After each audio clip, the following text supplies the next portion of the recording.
and welcome, comrades, to the Red Barrels podcast. It's episode 23. And you know what? A bit confusingly, we're also recording this on the 23rd. Is that a coincidence? Huh. Is it? Yes. The answer is yes, it's a coincidence. Yes, it is. Yes. But in this mystical era of coincidence or not, we exist in this world. I'm starting to channel early period Russell Brand, which is it's not a good thing to do. Exactly. Don't do I don't that. want to do that. I Don't do that. Don't do that at all. Back away from that kind of vibe immediately and just kind of get away from me entirely. And so why don't you two introduce yourselves? Well, I'm Ed. It's great. Following on from that segue. How are you, everyone? Thank you for tuning in. It's great to have you back on episode 23. As Alex says, recording on the 23rd day of the 23rd month of the 23rd year. So it's great to have you here. And we're both joined by our dear friend and comrade, Sofie. Hello, I'm Sofie. I'm also here. You're welcome. You're welcome, everyone. You're welcome. I'm Alex. I feel like I never say that. I just always have you two introduce yourselves.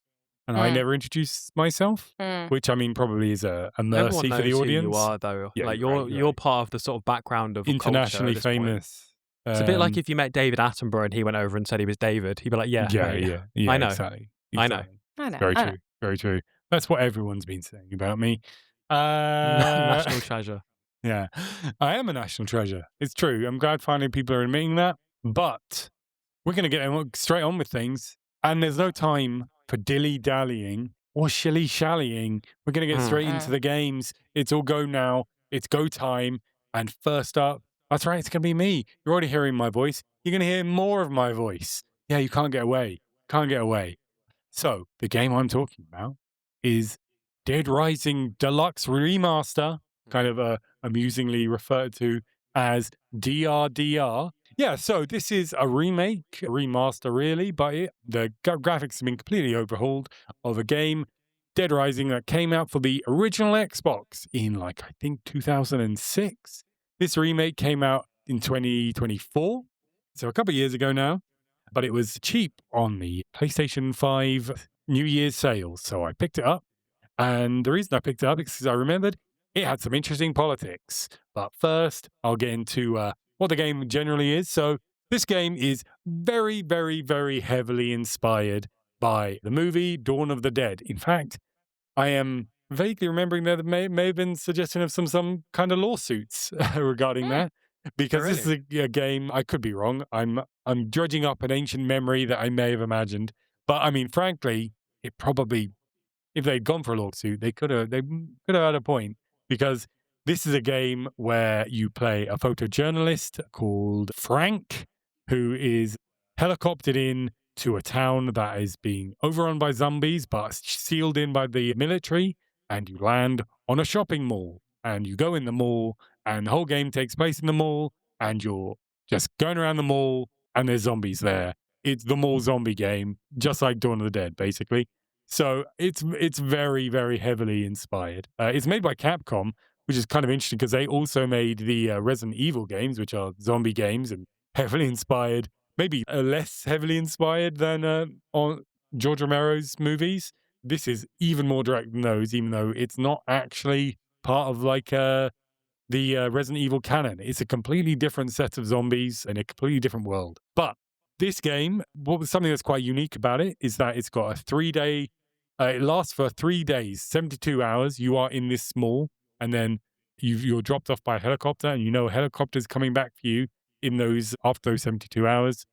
And you just have to survive in the mall for that period of time. And at the same time, there are also survivors around the mall that you kind of hear about as they come along, like at specific times. The whole thing's kind of based on the timeline of the 72 hours. And you can go find them and bring them back to a security room, which is basically your safe spot where you can take survivors. At the same time, there is a main plot that happens, though that you do have to make it at certain times, unless the whole thing just gets cancelled, in which case the game continues for the 72 hours, and all you're doing is just rescuing the survivors, and you just go off in a helicopter at the end, and that's it.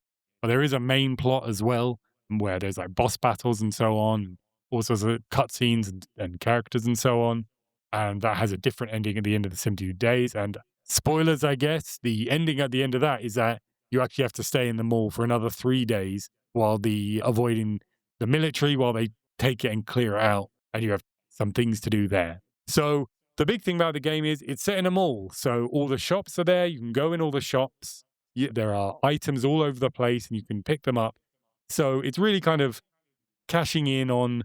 I don't know if you've seen the movie Dawn of the Dead, but that movie is like a critique of consumerism, although to my eyes, quite a weak one.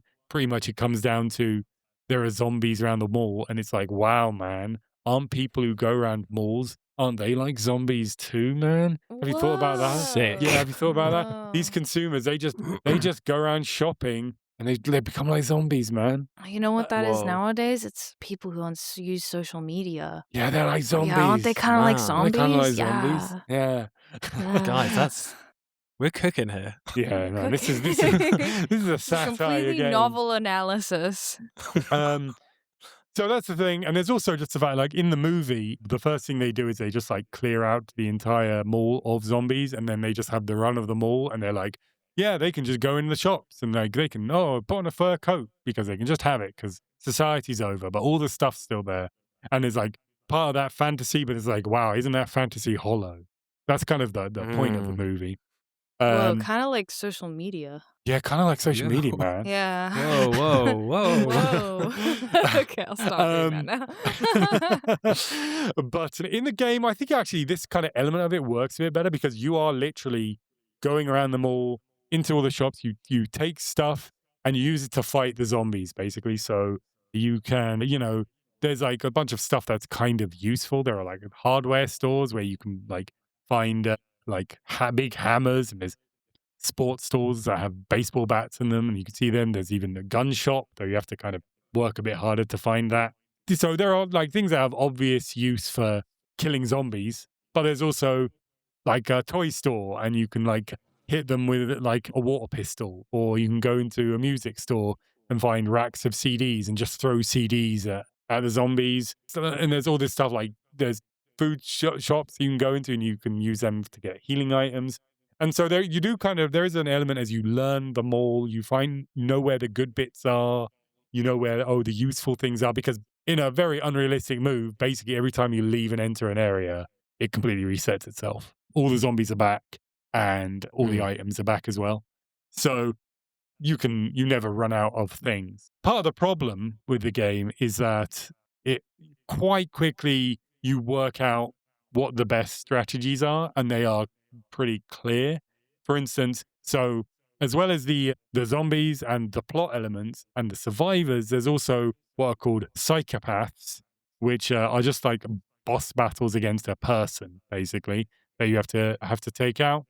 And there's one early on which is just against a clown, a weird clown guy who has 2 miniature chainsaws that he juggles, and for some reason the presence of the zombies in the mall has caused him to lose his mind, and now he's just attacked you for no real reason. And once you kill him, he drops behind a little mini chainsaw, and that mini chainsaw is just straightforwardly the best weapon in the game, and you can get it quite early on, and you can even find all the weapons have degradation, but you can find like these books that have different effects, and you can find 3 books that they all affect each other. They like rack up the amount of time you can use your degradation or stamina, I suppose the mini chainsaw has, and you can get 3 of them, and that means the chainsaw lasts basically indefinitely. You just pick up a new one every time you're in the area. You'll be 100% fine. And that's just like a really obvious. And also, actually, when you kill that boss, it also unlocks a secret shortcut. So because there's a big kind of park in the middle of the mall that you have to walk between early on, walk over the whole park to get to the other side of it. And there's these 3 other psychopaths who are just convicts for some reason, they just have a car with a machine gun on it in the middle of the mall, and they just drive in circles and shoot you, and that's all they do. So as soon as you can killing this one boss not only gives you the best weapon, and it unlocks this shortcut, means so that you can bypass that. So you always want to do that immediately. And so it kind of just makes the whole thing quite trivial after that. It's such a straightforwardly obvious strategy that is just clearly the thing you should do. And you're playing a remaster of it. Yeah, it's still the I'm same way. surprised that hasn't been Well, I mean, this is nerfed kind or of something. fundamental to the game. The game is fairly, I mean, I'll get into some of the differences in a sec, but the game is fairly faithful to the way it used to be. Like the layouts are the same, all the shops are the same, all the cutscenes are the same largely. So it's just like a really straightforward thing that you can do. There's not really much else to do about it. And that kind of ruins it. But like part of the hope of a game like this is that you've got all these disparate tools, and it feels like there should be loads of different ways to achieve things, you know? And while there technically are, since there's such an obviously best one that's given to you quite early, it kind of ruins it a bit. But I mean, overall, it is a fun little game. It's fun to walk around, go around the mall, finding the survivors, kind of working out the best way to get as many of the survivors as possible. Often there'll be things happening at the same time on different sides of the mall, but maybe there's ways you can finagle that. That's all pretty fun. Overall, it's a good game. I enjoyed it from back in the day, and this is like, I mean, it runs at much better frame rate. It looks way better. It's one of those games where one of these kind of remasters where you look at it and you're like, well, it's running at better resolution and stuff and frame rate, but kind of looks the same. And then you go on the internet and you look at a comparison video and you're like, oh, it looks like 1,000 times better. It looks like how you rememred it. It looks how I rather than remember it. But yeah. like now that you look back, you're like, oh, wow. I mean, every character model, everything's been redone. It's a way better looking game. So definitely the way I do it. I will say also, I think they changed is that they actually made the game a lot easier, because in the original version, it was like incredibly difficult early on. One of the things is you take pictures and you do other things and you gain XP, basically, PP in the game.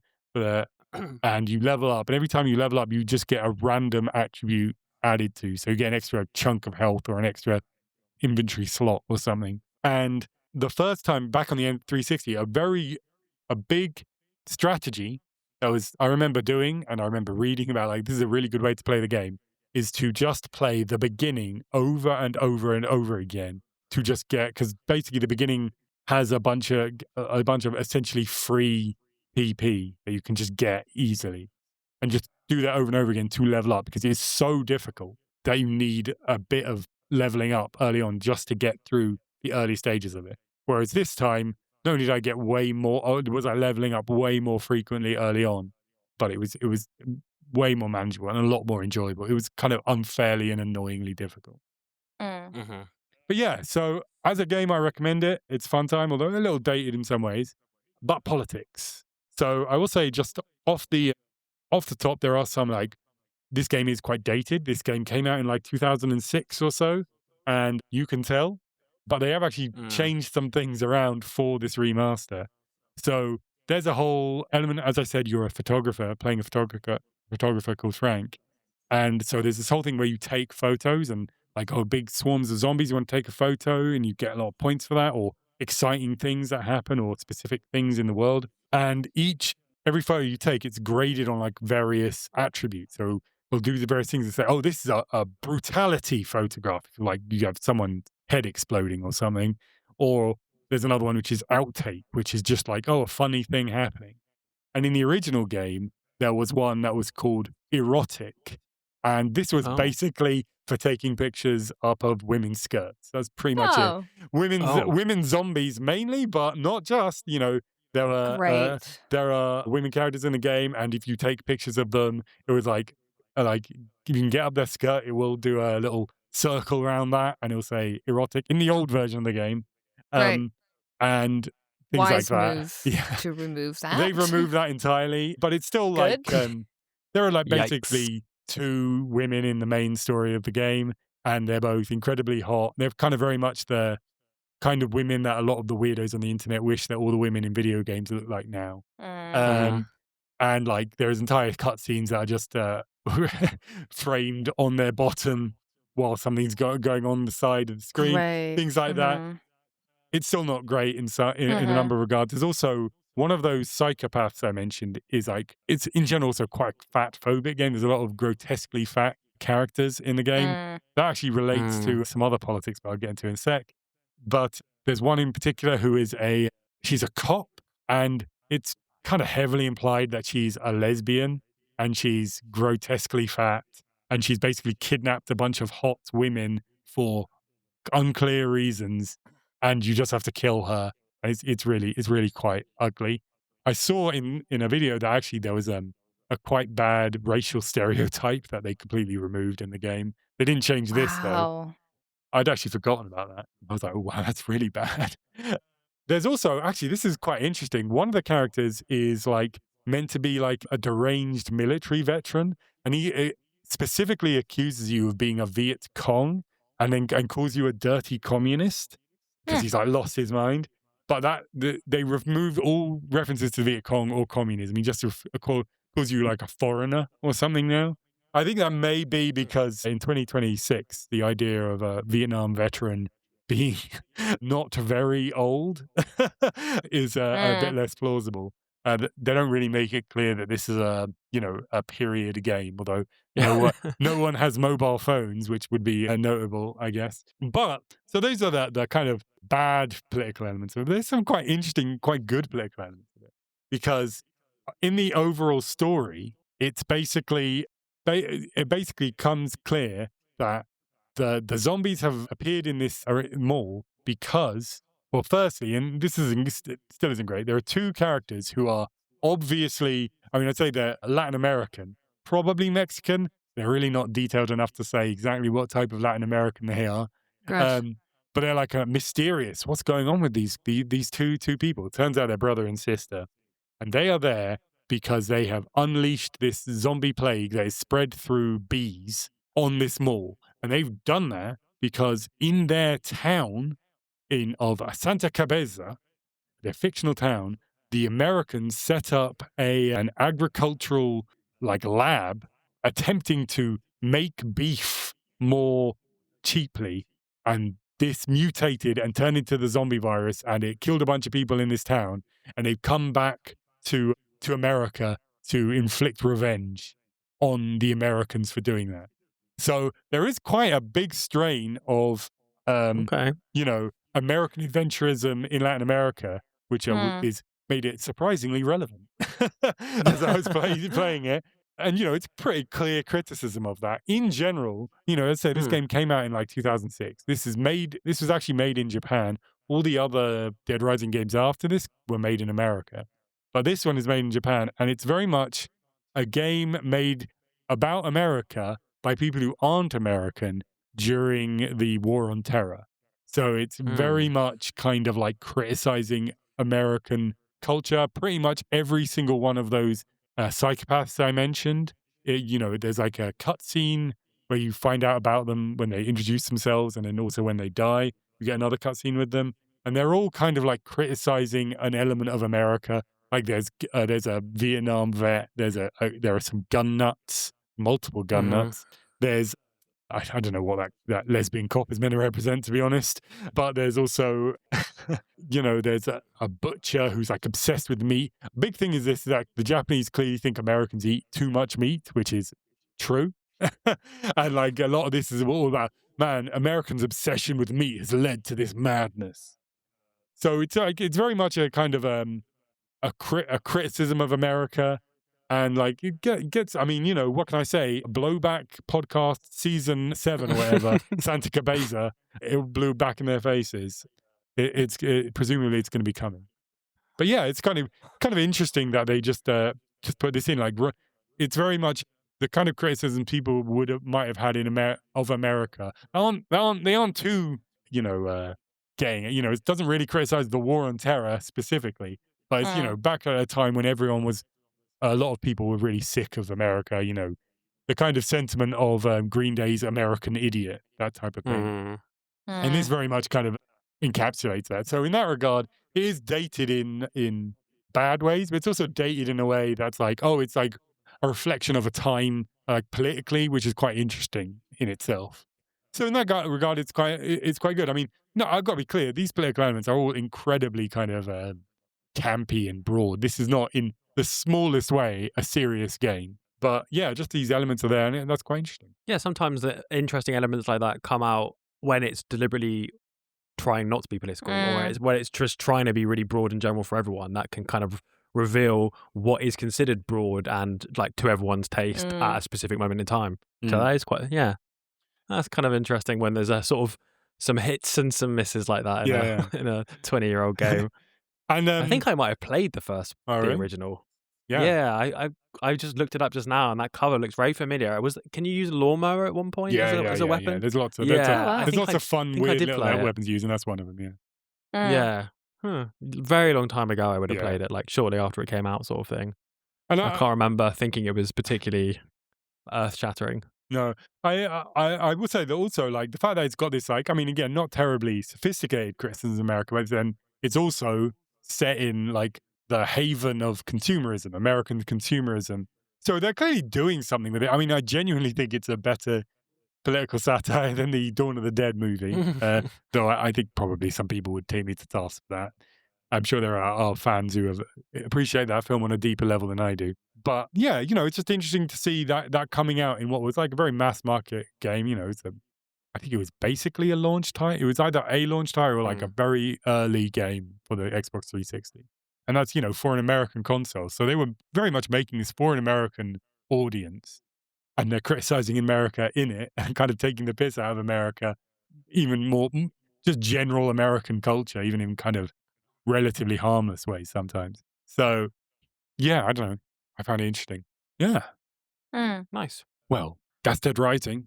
The dead have risen in the past tense now. That's over. So we're moving on. We're moving on to Sofie. What have you got for us? Yeah, so I've basically just been obsessively playing Stardew Valley for the past 2 weeks.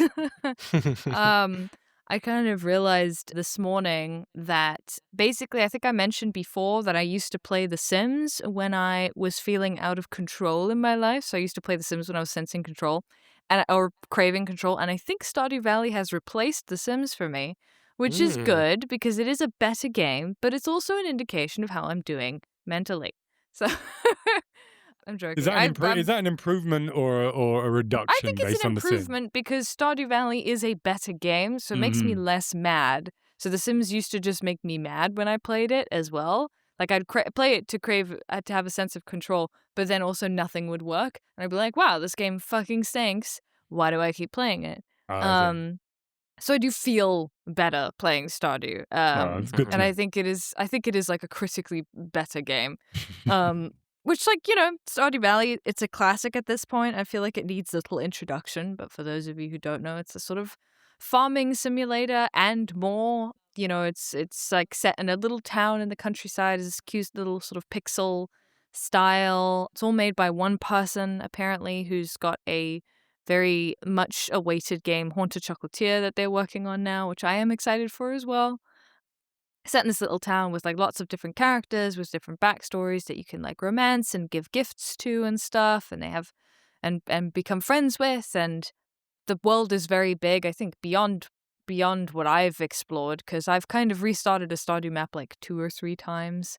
A lot of people just sort of continue on from their like main world, but I do tend to play it in short bursts and then forget what I was doing and then start a new game is kind of my pattern with it. What's the furthest you've got into it? I think the furthest I've gotten is spring year 2. Okay. So like literally just 1 year.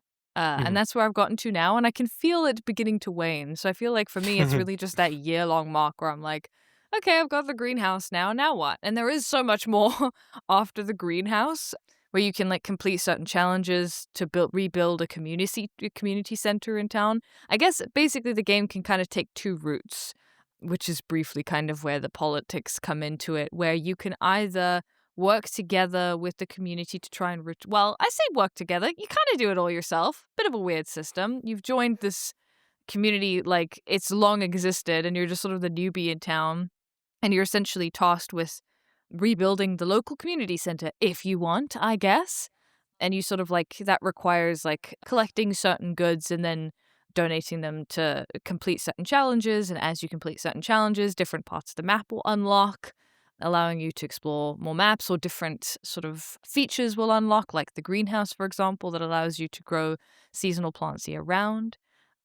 There's also, I guess, the alternative, maybe evil route, the renegade route, which is to, I guess I've never really done it before, but as far as I understand, you buy Jojamart, I or don't know anyone that's ever done it before. I don't know anyone who's Like, ever why done it would either. you? What sort of Yeah. sick fuck? And I'm talking to you, Sick, listener, if you have done it. disgusting fuck. What Even if you've done it out of subhuman, curiosity. awful monster Yeah, would do there's it. essentially like a chain grocery store in the community in this like small little town, which is clearly like a sort of Walmart allegory, sort of threatening local businesses and providing jobs for some locals, even though, because there's just not a lot of jobs around unless you're like a fisherman or work in the grocery store or whatever, kind of threatening the local community. So it's kind of this choice between like small local business and big Walmart, mom and pops versus, industrial worldwide chain, right? Is kind of the politics there, I think, quite simply boiled down. The gameplay itself is like a sort of combination of basically farming. You build your little farm, and also like combat. You can explore mines and mining. So yeah, I feel like it's like more of like a 2D Minecraft, I suppose. But it feels like, I don't know, a lot more written in terms of like this plot and characters and stuff. So yeah, that's what I've been doing recently. I mean, I guess Animal Crossing go is ahead. probably what it's closest Yeah, Animal to. Crossing is from what I- probably the closest comparison, but I do find it so much more engaging than Animal Crossing. I feel like Animal Crossing, well, I do kind of suffer from the same thing, which like Stardew took me a long time to get into because I would start the game and just not really know what to do. I feel like it doesn't give you a lot of instruction. It gives you quests, but those quests don't often necessarily lead to next steps in the video game. And I found out that there's like entire islands that you can take a boat to and access, but I didn't find that out through the game. I found that out through watching other people play. And I was like, where are you? And they'd be like, oh, I'm on Ginger Island. Do you not know about Ginger Island? And I know, what the fuck is that? So turns out the game is actually really quite massive. I think more massive than I have any concept of even right now. I guess I've just finished my first year. But yeah, I think the politics are kind of like, interesting, but at the same time not that interesting in terms of like it's still very capitalist, I suppose, like at the end of the day. I think when I first played the game, I was like, oh, we're like into like community and stuff like that. But like it really is quite capitalist at the end of the day. You really are sort of growing fruits and vegetables and plants in order to make money, in order to like build your business and upgrade things and buy things and be the sort of best farmer in town, which is like, you're not really competing with anyone. You don't have any natural competition in the town except for maybe Jojamart, who I guess also supplies the town with food. But yeah, sort of everyone organically, very conveniently, doesn't really step on anyone's toes in terms of like the fisherman teaches you how to fish and does his own fishing as like kind of a hobby, I guess, and sells fishing stuff, but he doesn't seem to sell fish. He just seems to sell fishing stuff. So you can sell all the fish. And the local grocer in town doesn't seem to sell a lot of fresh groceries, but he does sell seeds. So you're not really stepping on any toes there either. Quite conveniently, if someone needs an eggplant, they'll come to you because you're the farm person, the person with the farm. But yeah, I think it is really quite charmingly written, even if it is a little bit sort of I feel like it's a kind of lib coded in terms of its politics, in terms of like, I think the most meaningful part of the politics is its emphasis on community. I think the idea of rebuilding a community center for the use of the entire town is lovely. I think that's a nice idea. I believe in that idea of having communities and community centers and kind of knowing everyone in your neighborhood. I think that's the sort of most radical thing about it, actually, is like trying to foster a good relationship with everyone in your town. That being said, like sometimes it does present you with sort of like quote unquote moral quandaries, which are really quite like, again, it's kind of like moral choices that aren't really difficult moral choices, where there's a seeming sort of unhoused character called Linus, who you catch fairly early on in the game, basically scavenging for food from like the local trash cans. And then you catch him and you can essentially, the three choices are like, wow, you're disgusting and I think you should die. Or like, yeah, otherwise the food would go to waste. Or like, this is illegal and you shouldn't do it, So kind of like extremely unempathetic response, versus a reasonable human response. Like, I don't even think it's particularly empathetic. I'm just like, yeah, well, the food goes to waste otherwise, So, sort of quite, I think, simplistic moral choices like that. Can you play this game as a cop? Can you do that? Is that an I option? don't think you can't play it as a cop. You can play it as a dick, which is basically the same thing. That's true. That's true. You could probably play it as maybe more like an ICE agent, I suppose. I don't know. Just ratting people out for shit. Because you can like rat out Linus, I suppose, for eating. Gotta say trash cans. the ice update is my least favorite Stardew Valley patch. It is my least favorite as well. So yeah, I guess I don't have much to say about it at this stage because I don't want to do like a full. I think it would make a good sort of full episode content at some stage. But basically, yeah, I guess it's kind of got fairly lip-coated politics, but it is a great game. I think I took to it a lot slower than most people do, but I've heard that's quite common as well because it can be really quite overwhelming at first. And there's this daily time limit, and it feels like you don't have enough time to do everything in the day, but at the same time, you're not really sure what you're supposed to be doing every day. So I found it quite overwhelming and difficult to get into at first, but then once I did get into it, I have been obsessively playing it for like 2 weeks straight. So it seems like there's sort of no in between for me. It's either I don't touch it for 6 months or I'm thinking about nothing else but Stardew Valley. Sofie, I feel like we're just talking around something here, which is who are you romancing? And that's why I was all about I want to know. say the question that's all on your list. To be honest, I'm not particularly enamored by most of the characters. I think a lot of people thought that I would. I know, Sophie's too good for the people of Stardew Valley. I am. Unbelievable. I think people thought I would go for Shane, which I found deeply offensive. Get over yourself, Sofie. God. Unbelievable. People thought I would be the type to go for Shane, which I find deeply offensive because he's a nightmare and I don't like him. And I'm offended that people think I would like him. Or the emo now, kid. if Spike were in the game. Now, if Spike were in the game, and there is a Baldur's Gate mod that introduces a Astarion in the game, but then Baldur's Gate went after it and it got taken down. Yeah. Or at least, I don't know if it was Larian Studios or who went after it, but someone went after it, it got taken down. Anyway, I have romanced Elliot, who lives on the beach in his little shack, mostly because I like that he writes. He's a writer and he reads books. And I'm kind of a sucker for that. And he has long hair, and I'm kind of a sucker for long hair. As people on my stream know, I like men with long hair. I like a man who reads. So isn't that what they call it? What's it? The male toxic positivity? You know, like. Are you thinking of performative masculine? Performative male. Performative male thing. That sounds like that. And they go, oh, well, look at me! I'm reading a book on the tube. I've got a scarf. Shit like that. Okay. Which I think, not getting into performative male discourse, but I do think that performative male discourse is yet another way that we, both men and women, police how men express their masculinity. And I think that conversation definitely gets into dangerous territory very quickly, where all of a sudden we're like, oh, so you like matcha lattes? You only like that because you want to fuck women. And I'm like, I think there's probably guys out there who like matcha lattes because they want to fuck women, but there's also guys who just like matcha lattes. That's fine. Which one is Elliot? That's what I want to know. I feel like Elliot, I don't know, he doesn't strike me as performative because he's alone in his shack most of the time. So who would he be performing for? Not many people. He plays the piano and you like walk in on him playing the piano. He's like, oh, I didn't see you there. But I believe him. Sofie. I believe him. I've got a lot of respect for you, Sofie. You know that. You're a mark. You're a mark. Come on. You're like, man. You just walked in and caught me playing my piano. So you're saying I should in front of the window? I mean, come on. Are you saying I should just date Shane, who's just an asshole to me up front because he's like not advertising anything different? He's just like, yeah, I'm an asshole. I'm an alcoholic. I'm so depressed I might kill myself. Fucking try me. You know, Shane sounded good. You know what? I think you can fix him. I think you can fix him. I was like, they just said that. It's the thing. People think I'm an I can fix him girly, and I'm not. No, you're not. I'm not. That's not my kind of thing. No, I like a fully formed person. You just like him. You just like him abusive forever. No. No.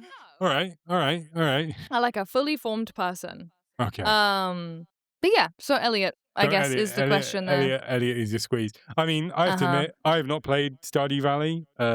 Even a second of it. I bought.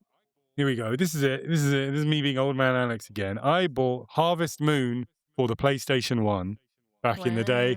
And I thought, oh man, people will be going on about this Harvest Moon game. Just those who don't know, Harvest Moon is like the original farming simulator, which Stardew Valley was heavily based on, inspired by, I should say, and also basically completely ate its lunch because Harvest Moon was pretty much annihilated by Stardew Valley. But anyway, back in the day, I started playing that, and it was similar. You do the farming, but there's also a town you can romance people, and I just couldn't get with it. I quite like the town stuff, but it was the farming itself. I get quite anxious when there's. I guess I had the opposite problem with Dead Rising, which is that when there's clearly an optimal way to do something. If I can't work out what that is, I get quite anxious because I know to that. Yeah, I know there's a way to like arrange the crops and stuff. And that game also had like, a real timer, so like I had to get everything done in the end of the day. And I know there's like a theoretical perfect version of what I should be doing, and I know I'm falling short of it. But I relate to that a lot. Probably I just need to get over it. I relate to that a lot. I think I struggled to get into Stardew in the beginning because of that. I felt like there was a right way to do things and that I wasn't sure what it was. So I definitely feel like I had a hard time getting into Stardew like that. And now I've kind of had to let that go. I also installed a bunch of mods. I'll be quite honest as well. I installed a shit ton of mods on my game to eliminate elements that I just don't like. For example, the fishing game, hate it. So I just have a mod that just skips it entirely and just gives me free fish. Immorality right here on the Red Barrels podcast. Unbelievable. But also very helpfully, I installed a mod called Look Up Anything where you can press F1 basically over any object in the game and it will show you like the Wikipedia entry for it, which is just super helpful to have in game because I think that's my major criticism of it is that obviously because it doesn't give you a lot of advice, it's not very information forward. I don't know how you're supposed to find out half the stuff that you do. And when I've asked Stardew fans about it, they're like, yeah, you kind of just end up spending a lot of time looking things up and then implementing stuff in the game. And I'm like, at first, the idea of that was really unappealing. But now it's like at the moment, it's been a perfect, like, second, main monitor, have something on the second monitor game. I really like games like that, like my truck simulator. I'm constantly sort of like shifting through. So taking in recommendations for more games like that because I love games like that where I can like watch a podcast, watch a really long YouTube video on my second monitor, or even like watch a TV show on my second monitor and then play the game on the main monitor. And it's kind of ideal for that. So yeah, it took me a while to get into, but there you go. Wow. Perfect. I feel like I've got lots of Stardew things to say, but if we are going to come and do I a think main we should episode come. on it, I should be sure. Yeah. Maybe I'll bottle it back up and. Do you want to have any teasers? Well, I don't know. Just as you were talking just then about the politics of it a few minutes ago, I was thinking, is it basically a petty bourgeois game? Is it basically? That's what I think. Or is it basically a pro-peasant game? That's the other. Well, that's the thing. That's the other angle. But let's. Yeah, we'll save this for a full episode because I do think it would be really engaging. But I do also think there's definitely an argument to make about back when I did Truck Simulator in like the first or second episode of the podcast, I do think it's another great example of Blue Collar Simulator and why people find this kind of, work of finding the most efficient way to do like a crop or a garden so stimulating and rewarding. And that sense of like making a thing and then building a thing and like kind of like we would like to be able to in real life, and why that's so much more sort of stimulating than real jobs, obviously. So I think there's definitely an discussion to be had about that as well. Well, we can look forward to that. Before we move on, Ed, I would like to know who you have romanced in Stardew Valley. Honestly, I never really did the romance bit of Stardew Wow. Valley. No, some people don't. True faithfulness to his fiancée. That's Did you hear who I just couldn't do that. That's cheating. Did you hear who I that romance? would count as that would definitely be cheating. Say again. Did you hear who I romance? Yeah, Elliot with the long hair. Okay, yeah. With the long hair.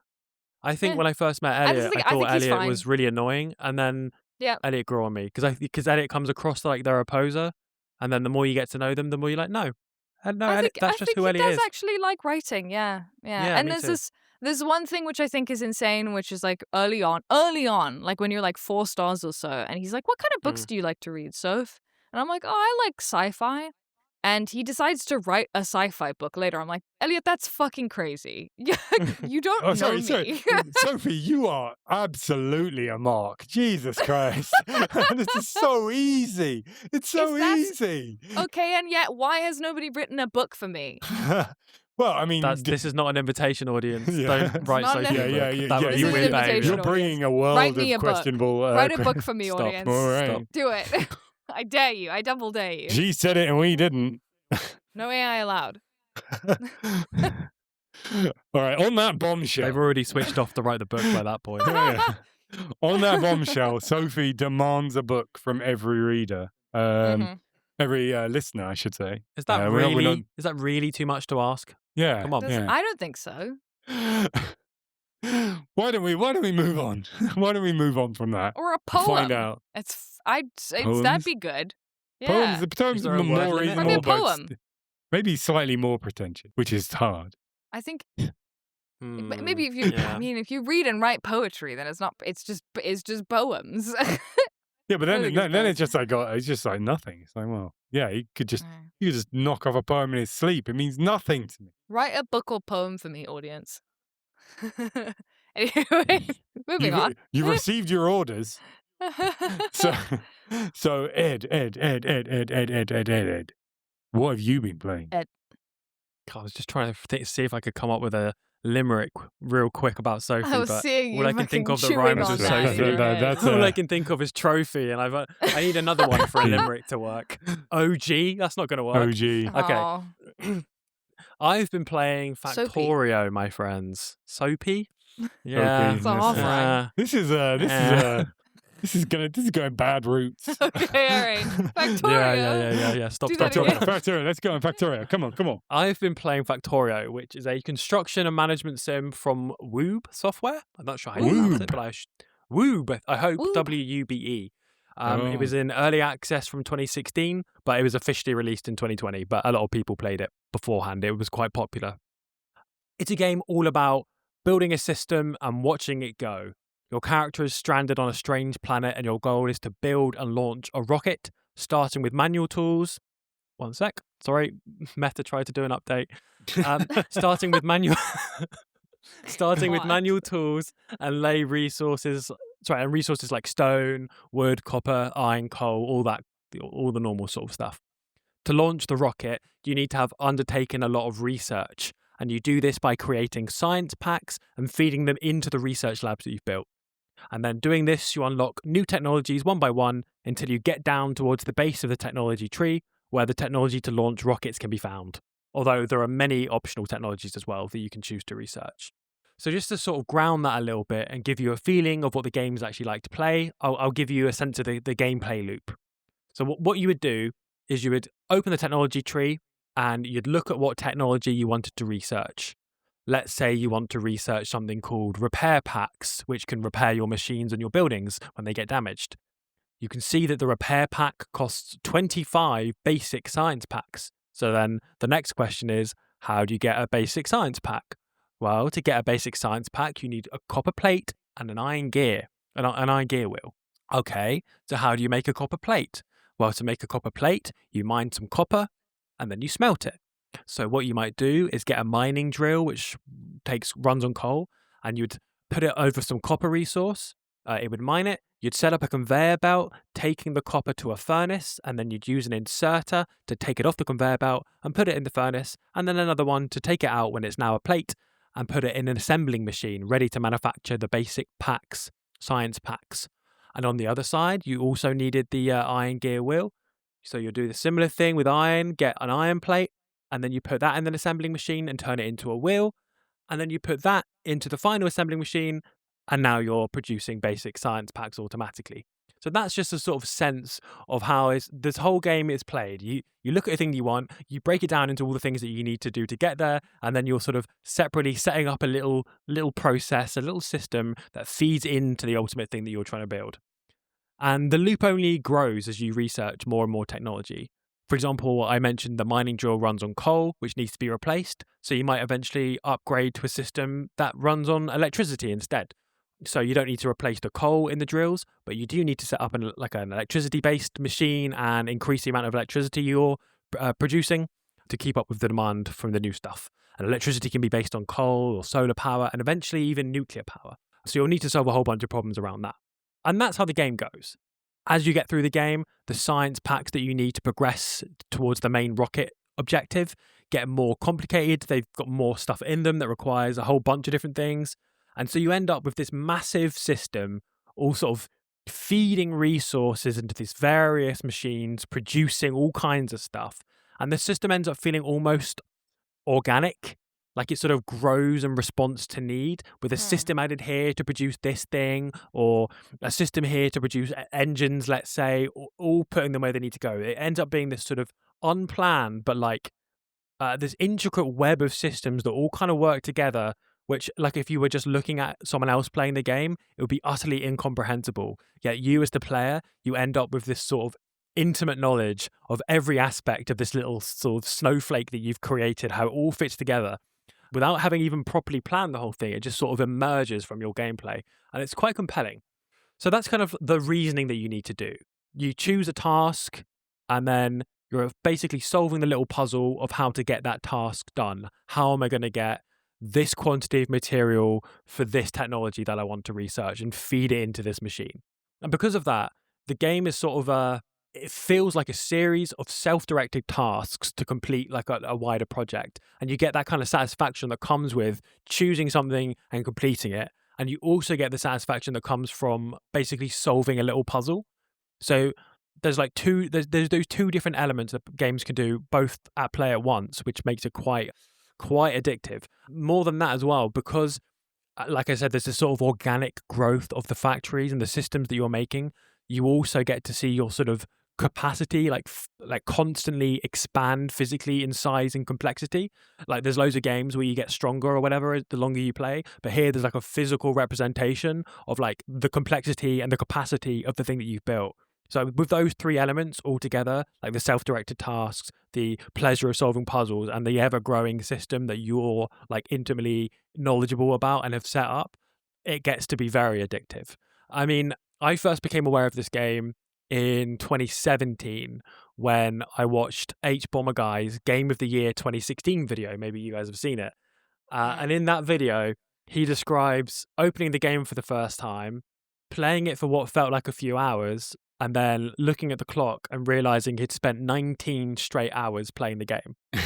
And I didn't have an experience quite as intense as that, but it is easy for me to see how you could have that experience with this game. It combines all these elements that really ends up keeping you gripped, and you're always thinking.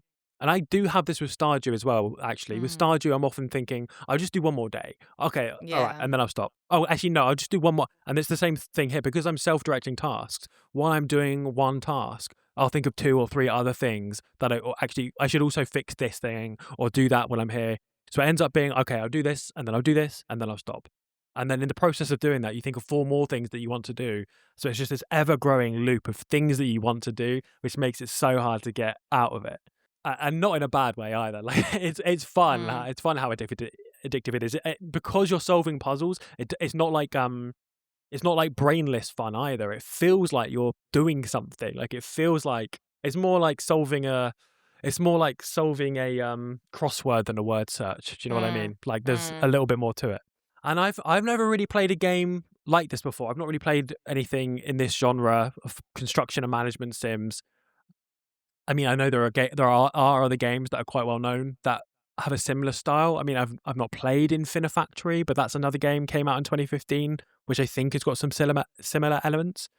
I can't remember what it's called. There's actually a game that's literally just come out. Oh yes, Star Rupture literally has just come out this month, which seems to have kind of a similar thing going on. There's also Satisfactory as well. Satisfactory, that's the 3D exactly. one, right? Yeah.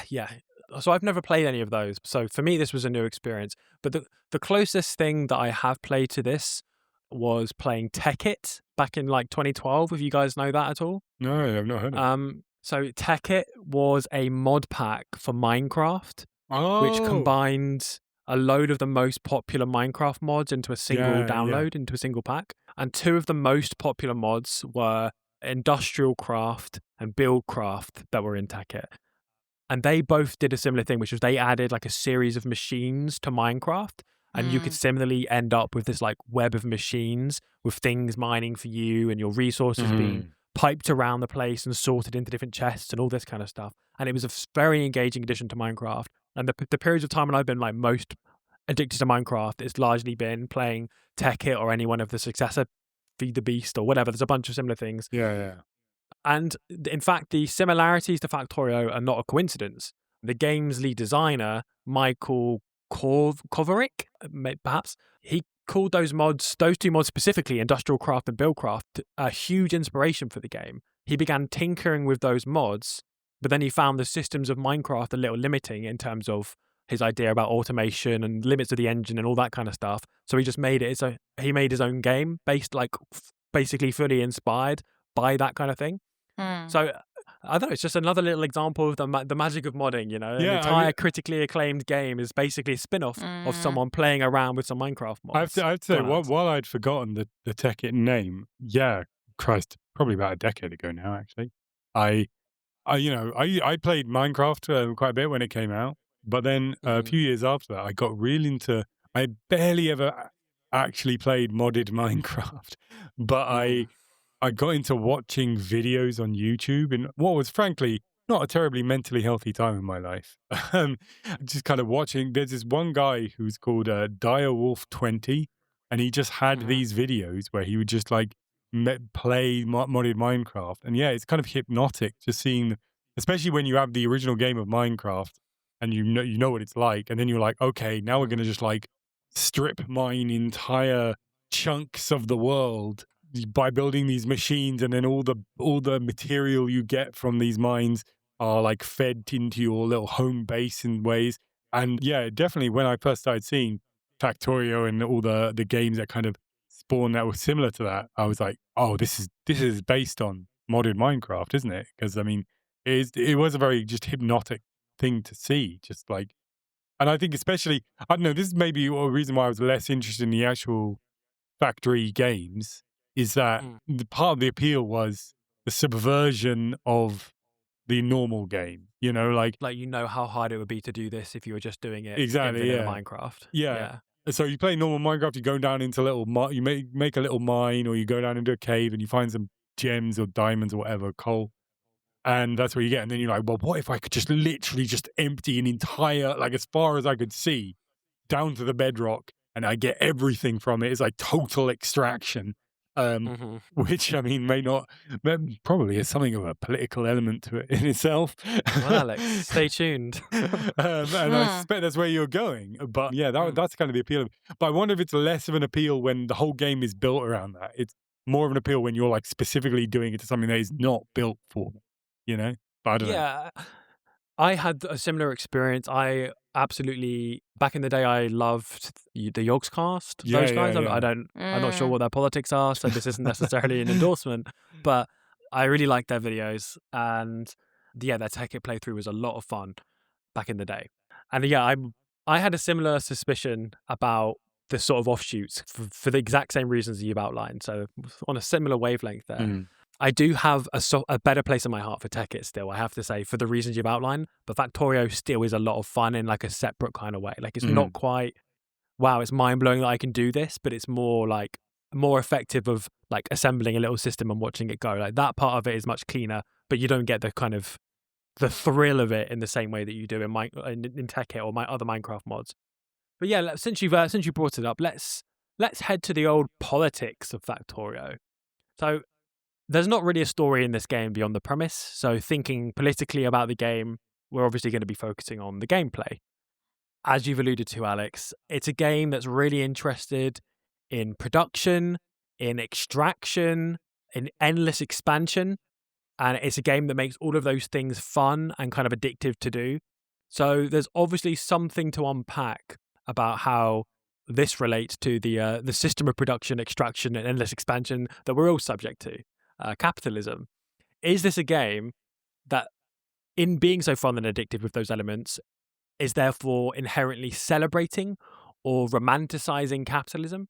Well, let me give you my my Marxist analysis of Factorio. Oh, hell yeah. That's what we're here. Basically, heck yeah, boys. Basically, I'm going to say no. I don't think Factorio is inherently celebrating or romanticizing capitalism. The first thing I would bring in my defense, or in the defense of Factorio, is that the system of production that it shows is clearly not capitalist. For one thing, Factorio is missing the crucial element that makes capitalism capitalism. It's not got any capital in it. Profit! There's no capital. and it's missing any exploitation of labor. At a basic level, it's also missing things like money. There's no kind of money or currency equivalent. There's no universal equivalent commodity, if you want, present in the game. And there's no commodities of any kind, in that nothing is made in order to be taken to market and sold. Like a commodity needs to have both a use and a use value, if you want, and an exchange value, which is to say something it's actually useful for and an amount that it's worth. And like a good capitalist needs to only really think about how much it can be sold for, how much profit you can make from selling it. And they fundamentally don't need to really be interested in what the real use of the thing that they make is. Like whether you're making food or medicine or oil or bombs, it doesn't matter for a capitalist, for a good capitalist, as long as it's making you the only thing that actually matters, which is a profit. But this game is the polar opposite of that.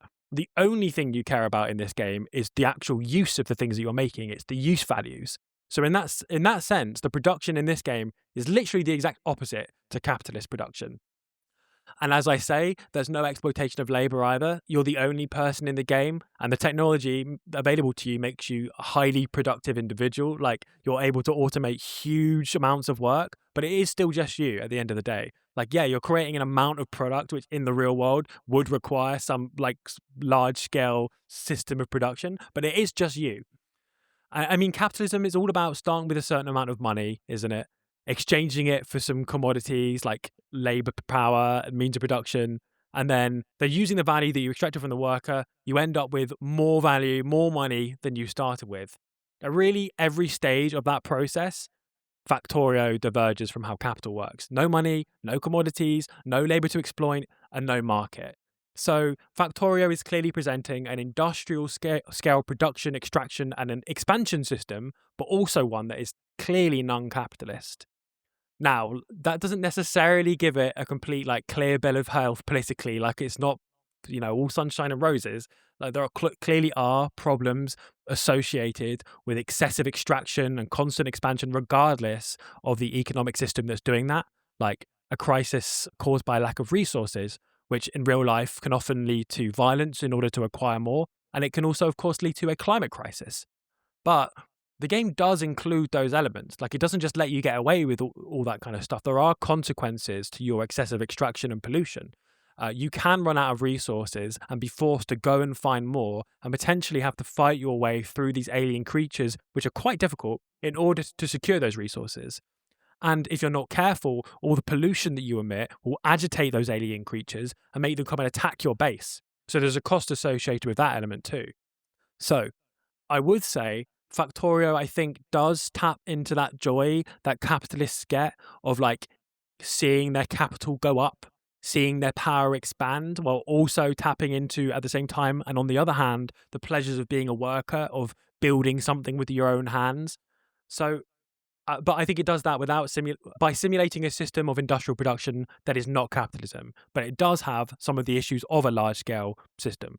Does that make sense? I think that's pretty cool. Yeah. But I don't know. What do you guys think? Am I reaching to try and defend a game that I've enjoyed, or is that a reasonable take? I don't think you need to defend it. But I do think you are missing a certain element, which is, I mean, I don't, you kind of glazed over it. I'm sure rightly, because I'm sure it's barely relevant, but there is some sort of premise for why you're on this planet and what you're doing, right? You're trying to get into space again, isn't it? That's what it is. You're building a spaceship. Yeah. I mean, I think so. You've crashed. Yeah, you're trying to get. You're trying to get a rocket to launch. Well, you've crashed on that planet from somewhere. Yeah.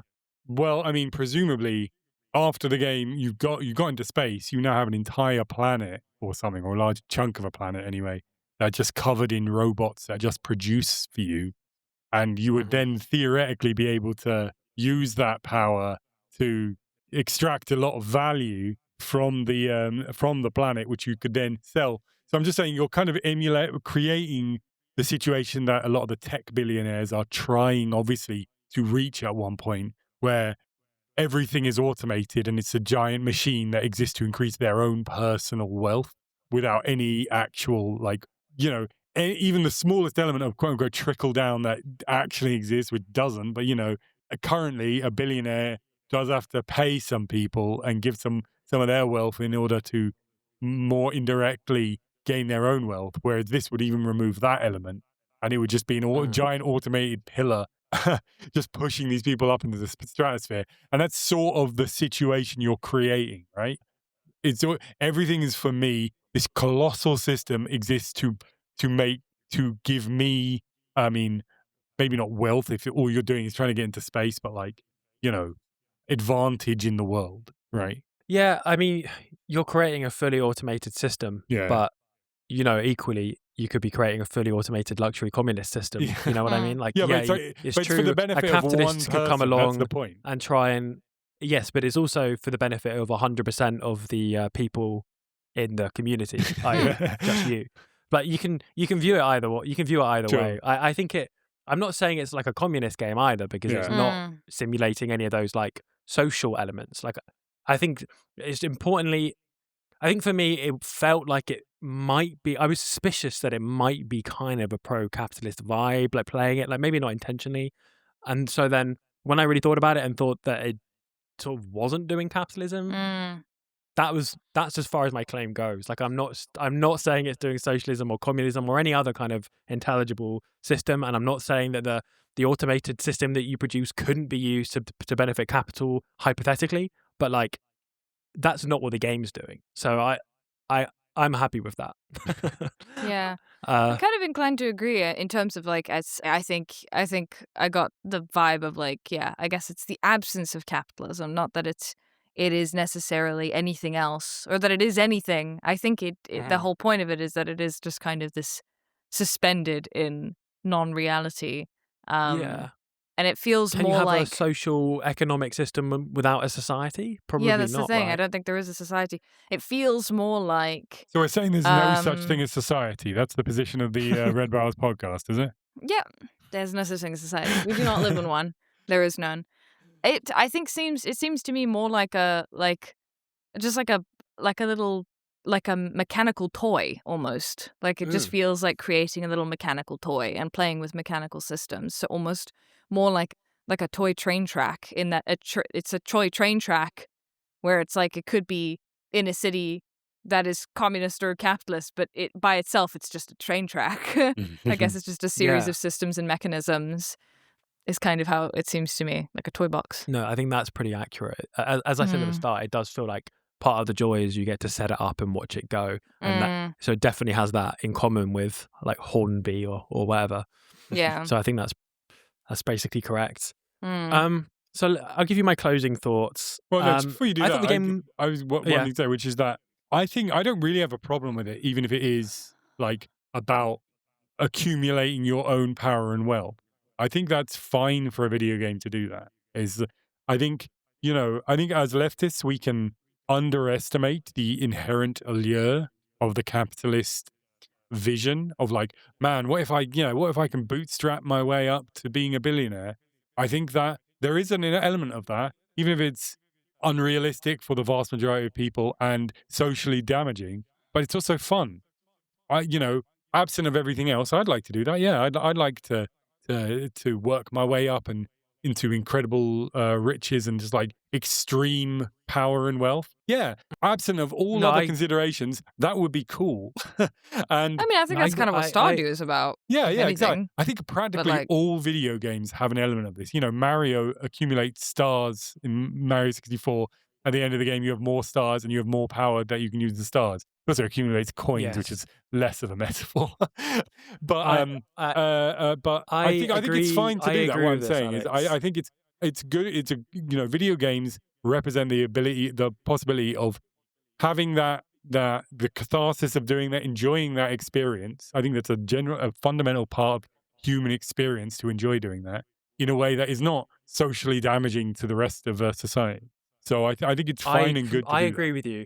I think the distinction between what you're saying though and what I'm saying is that I think that capitalism, or like capitalist propagandists, like to pretend that only capitalism is capable of providing a society with those kinds of satisfactions, where you can set things up and watch things go. And what I'm saying is, I agree, even if it were like explicitly pro-capitalist, that's still like a much healthier outlet for it than like actually doing it in real life. Mm. But I also think it is interesting that Factorio is able to present a completely non-capitalist system, which does still scratch those exact same itches, which I think you rightly say, Mhm.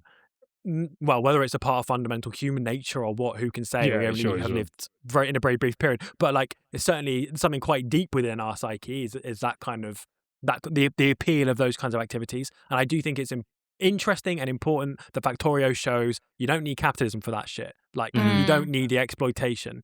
You know, Just you build can a do that. thing. You can have those satisfactions. You can build a thing, and you can build a thing by yourself, and you can build a thing with your friends. But what it's not ideal to do is exploit people and extract their surplus Is value. make your friends And that- build the thing for free.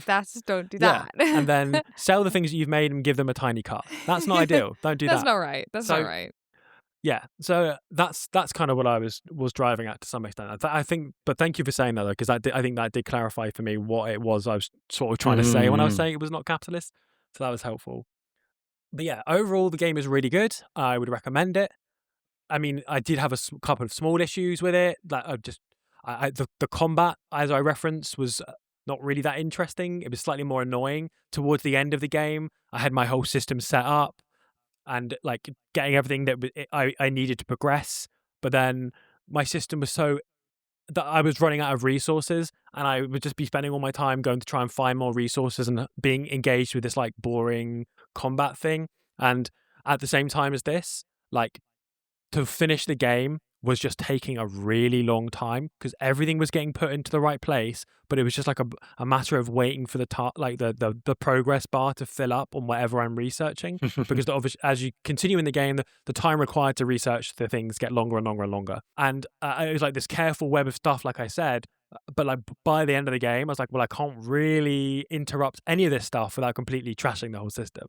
So for the last like maybe 5 to 10 hours of my 50-hour experience, it was a little bit frustrating and a bit like, well, if we could just speed up a little bit, that would be great. But that aside, any game that can keep me like completely riveted for the first 40 hours like that and be really satisfying to play is definitely worth checking out. So I would highly recommend you guys give it a go. Right. Well, all right. And now we're on to the news. As always, we've got news. We've always got news. News always happens. I mean, we had less news last time, but there was some news. And now there is slightly more news. And the first bit of news we're going to be hearing about is from Sofie. Yeah, I guess basically just an update on the Rockstar situation for those of you who may not remember or maybe need to be reminded or didn't know. Rockstar basically fired 34 employees towards the end of last year who all just so happened to be members of the, like basically trying to, they were members of a union, right? Because they were already unionized. They joined the trying to IWGB, but they unionize. hadn't Yeah, they were in the unionized IWGB. the actual workplace yet. Yes.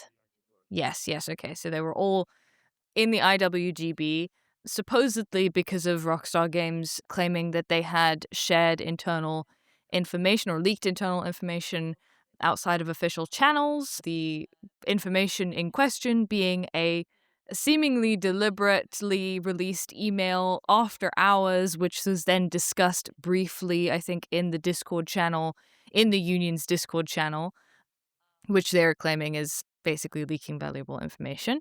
So they are basically taking Rockstar to court. They were striking workers, and they're also taking Rockstar to court. Basically, they've got 2 cases coming up, but the one will probably take much longer to do because that's the actual sort of trial where Rockstar Games will be investigated and tried for unfair dismissal of those employees in question.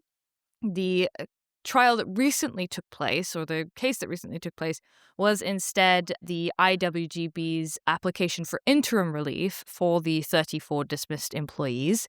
Interim relief is basically where the workers can receive relief in the form of basically damages incurred in the process, like while the trial is underway and like in the process of sort of appealing those unlawful dismissals. And this would be in the form of, money to cover the fact that they are no longer working, etc., etc. But unfortunately, the court did decide against the workers. They denied their application for relief leaving the workers without pay or legal protections while they wait for their full day in court. I'm reading this from the Institute for Employment Rights, which is an article that Ed helpfully found. Yes, unfortunately, they were denied. However, this finding bears no bearing on the worker's ability to claim for unfair dismissal. So this isn't necessarily an indication of where, the trials will go in future. But it is unfortunate because it obviously means that they're going to be struggling. I believe that it's, and I think we should say that if you want to find out more about this, you can watch the People Make Games video that they put out, which is where pretty much most of this information comes from. I was going to say that at the end. But in that, they say that basically it's because the judge does not think it's likely or like inherently likely that she's going to find in favor of the claimants.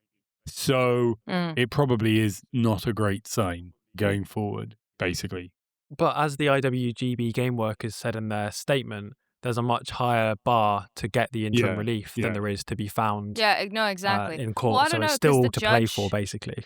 Yeah. The judge wrote a statement about that despite finding against the game workers, wrote in her judgment, the claimants were informed of their dismissals with very little, if any, notice and in quick succession. No one was suspended. There were no disciplinary hearings.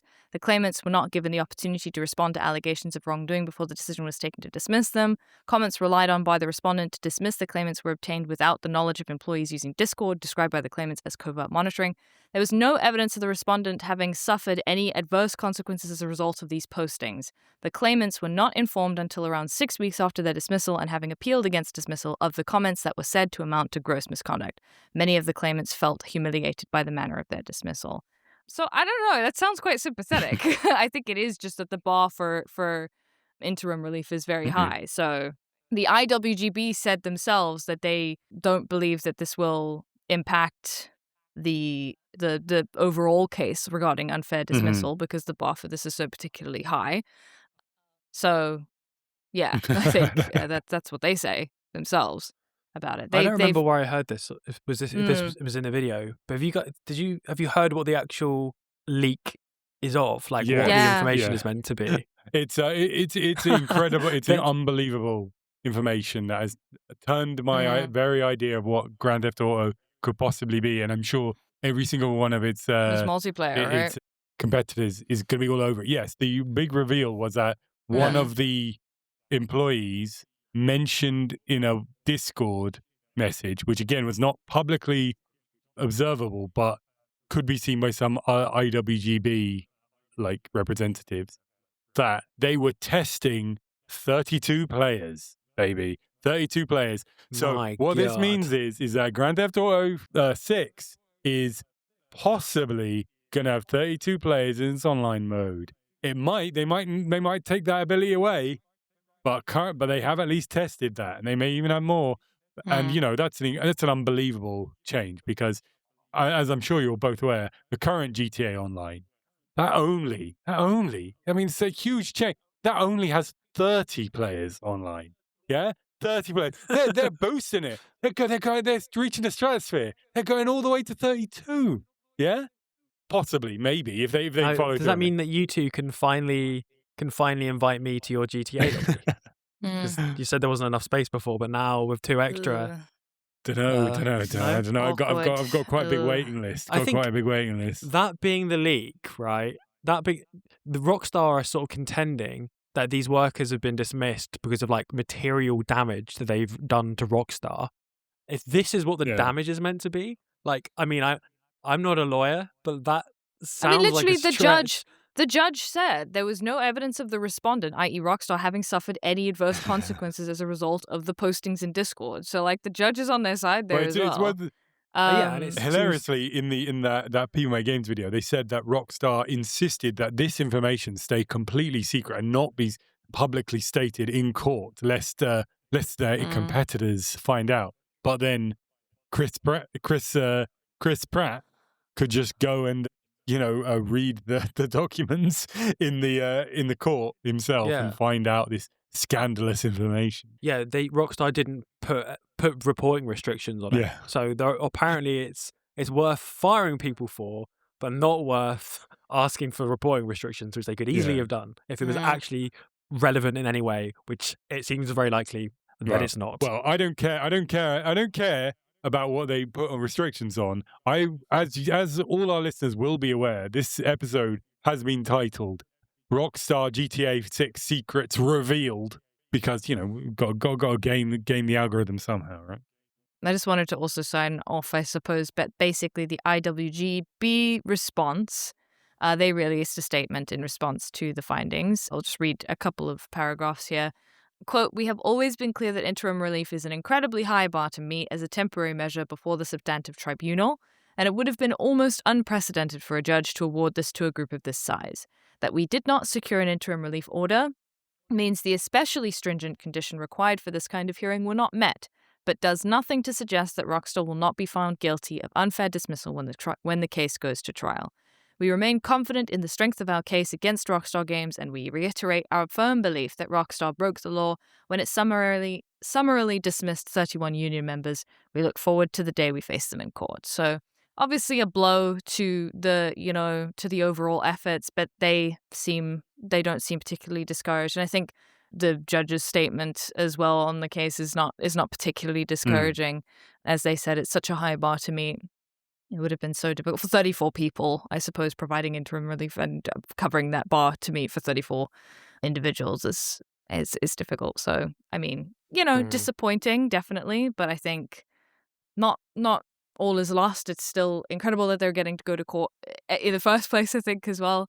And it seems to be stacking up against Rockstar, just in case of the lack of damages. Well, it's just I'm ridiculous. sure we can certainly hope, and I think I speak for all of us when I say we have full solidarity with the fired workers. And it's shit they didn't get interim relief, because it's difficult for them, I'm sure.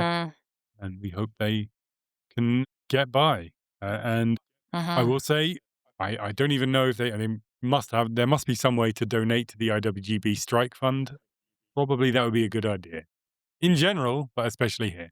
Go for it. Can I say as well that I've become aware, I haven't looked into this too much, that Ubisoft Halifax has been shut down just weeks after the first ever Ubisoft union in North America was formed with the CWA Canada. I haven't looked into it too much, but I know that the union are demanding the information pertaining to this situation to try and make an assessment of what's gone on there, and whether it's sort of whether it is sus in the way that we think the Rockstar situation might be sus. So that's another one to keep our eye on. Yeah, and can I also say, sorry, Ubisoft just cancelled a bunch of games, suddenly, including the Prince of Persia: Sands of Time remake that had been long troubled. I imagine it's to do with that, but I hadn't heard about any union issues, and we'll definitely look into it. Well, the other thing I would say as well is, even if imagine that this ended up somehow not being directly about shutting down a union, and I don't think that's true, but imagine that were true, this really and that's just like a side effect that happens to benefit Rockstar. It really shows how much power capital has in the face of labor, how much control they demand at the cost of your livelihood. You better not be in a Discord server, which is private, with one person who's involved with unionizing or whatever, a few people involved in unionizing, because you can lose your job. Even if they're genuinely fired because of, they're scared of the leaked stuff, whatever, it's nothing to do with the unions, that they have that much power and can arbitrarily exercise it. It is kind of a scary reminder of where we're at and how difficult it must be for anyone unionizing in that space, even if this is a good faith thing from Rockstar, which I really don't think it is. And also, just a flag, some people have almost certainly been deported for this situation with Rockstar, as they mentioned in the video, I believe. So that's shit. Sorry, that was my... It's a bit shit, really. Yeah, bit shit. It's a bit shit, really, isn't it? I mean, they're in Scotland. They're in Scotland, so you should really do a Scottish accent. Chim chimney, chim chimney, it's chim a bit chim bloody chiroo. rubbish, isn't it? Apologies to our listeners I'm not going to in join Scotland. you on that. For that hate crime from Sofie. So, shall we move on? The worst bit is that sounded pretty good to me. I think your English is better than your Scottish. I'll say that. I'll just say that. I wasn't really trying. I've never heard her speak I was Scottish. doing a joke. She just did a Scottish accent. Fine. I just did a I joke. was- You see, that's fine. I did a Just joke making a too. joke. Yeah, I did a joke. You did Moving a on, moving funny. on. Let's go. It's me next. It's me now with my bit of news. And my news refers to, I think last week we did the Who Would Mark's Main for Concord, the ill-fated Concord. And I think we did a fairly good job of that. We didn't embarrass ourselves. Well, I never embarrassed myself because I had the objectively correct answer from the beginning. But you two, I think you serviced yourselves quite well. However, we're not talking about Concord today. We're talking about another ill-fated game. Probably the poster child for ill-fated games until Concord game came along, and that is Anthem. That's right, Anthem, the very unfortunate game that came out in 2019 made by BioWare. This is the game that they stopped making Dragon Age and Mass Effect games to make. It was going to be their big new thing, and it was their big play into, games as a service, these Destiny likes games, and it was a pretty much colossal failure. Everyone was very disappointed with it from the beginning. They did a bunch of updates. They even had like a roadmap and stuff. There were hopes there was going to be like an Anthem 2.0, kind of like when Final Fantasy 14 revitalized itself and became a game that lots of people love after having been extremely disappointing at the beginning. But instead, EA, who own BioWare, just decided to cut their losses and do nothing with it. And it's just been languishing ever since then, until just this past couple of weeks, because Anthem has been completely yanked off the internet. Its servers have finally been turned off. They did give warning for this, so the few people who are still really into it could have a last chance to run around in the space. But they shut it down finally on, what day was it? 12th of January. They shut it down on the 12th of January. That was your last chance to play Anthem, which, I mean, is sad. It did have some elements that were apparently good. In the game, you kind of went around in these kind of Iron Man style kind of robot suits. And apparently it had like the way you flew around in it kind of incredibly well captured like the fantasy of Iron Man and flying around in that suit. It was really great flying around. That's what everyone said. And I think with more work, they could have really done something with it, but they decided not to. Now that in itself is quite sad, but there are some elements of this which are interesting, because we talked a bit about the Stop Killing Games campaign and preservation on these things, and there has been some talk about how this could be or could have been kept alive. So one of the developers on the game, a guy called Mark Durar, who left BioWare in 2020, he was like one of the main guys on this game. And he recently did a 3.5-hour video discussing the truth about what happened on Anthem. And I will apologize to our listeners. I have not watched that video, but there are reports on what happens in it. And in that, he apparently says that there was code created to make Anthem run not on the internet, i.e. locally, just on your own machine, so you don't need to run external servers. And so you could theoretically have this and play all the because, there was a lot of it that you could play single player. There were cutscenes, there were character arcs, all this story that theoretically could have been reinstated into the game in like a final patch, and basically EA didn't do that. I think Mark has some rather optimistic ideas. He basically had this whole claims that they could have spent $10 million and really kind of worked up the whole thing so that like a bunch of the side characters would have bigger stories, so it could all work as a single player game. Frankly, I think that's a little bit optimistic that they would do that. But I think it's quite plausible. They could have just done a patch so that you could play what exists as is, and they just didn't. They just didn't bother. However, there is a kind of a bit of a silver lining to this, a bit of a glimmer of hope, because people have this. There is a fan community for this game, even though it was quite widely disliked. Everyone there's someone for everyone out there. And there are people who really genuinely love Anthem, and they went hog wild on the final couple of days playing this game.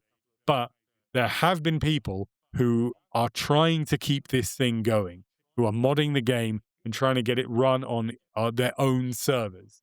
And it seems that someone on YouTube by the name and799 has basically been testing it and been finding some success in it. So this kind of leads to like what I think is, the ideal way for everything to work would be that, the companies take responsibility for what they create and make sure that these games and like even the ephemera around them are preserved as an art form that needs to be kept alive in the future. They don't do that.